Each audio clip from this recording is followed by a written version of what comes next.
So, how many of you could imagine living in a lifetime where one of your friends could be used as collateral over something that you said? Right? None of us. My name is Kyrie, and I'm from World Star Hip Hop, and I'm here to tell you why Chicago is the most important drill scene.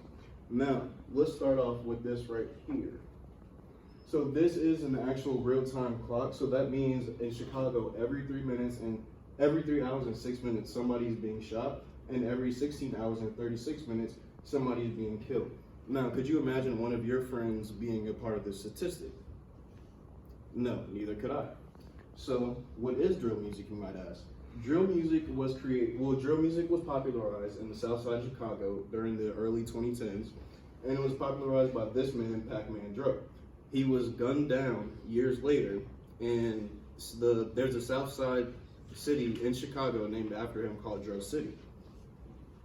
Now, there's a point in time where we all wanted to do this for Sosa.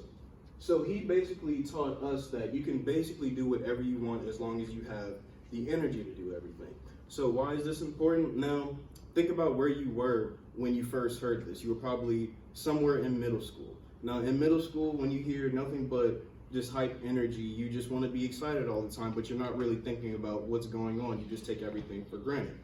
So you don't really get to slow down and think about life as you really should. And this is what watching most of his videos taught me. Everything was so up tempo and happy, and I never really got to slow down and think like, life really isn't all what it seems. And it goes deeper when I started listening to this man right here, gherbos.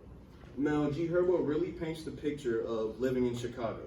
He talks about how by the age of 17, he hadn't seen almost 10 of his friends die right in front of him. Now, could any of you imagine seeing 10 of your friends die before you reach 20 years old? Didn't think so. So I feel as though today everybody really takes life for granted, and we don't really stop and think about the things that we say because they have a lot of effect.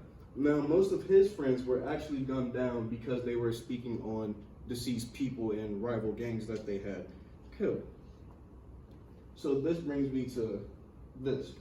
This is gherbos crying at his homie's Mad Max wedding. Mad Max was gunned down because he was talking on about the deceased, and it made me really think about how much social media has an impact on our lives. Now, the story I want to tell you all today is, back when I was in, I believe, middle school, I was looking through social media, and I had found out that somebody had came out the closet at my high school, and people started judging him. So what he did was he cut open his stomach and he killed himself. Oh, because people judged him because he came out. So I really want you to think about how your words really affect other people, and I want you all to appreciate life more. Thank you.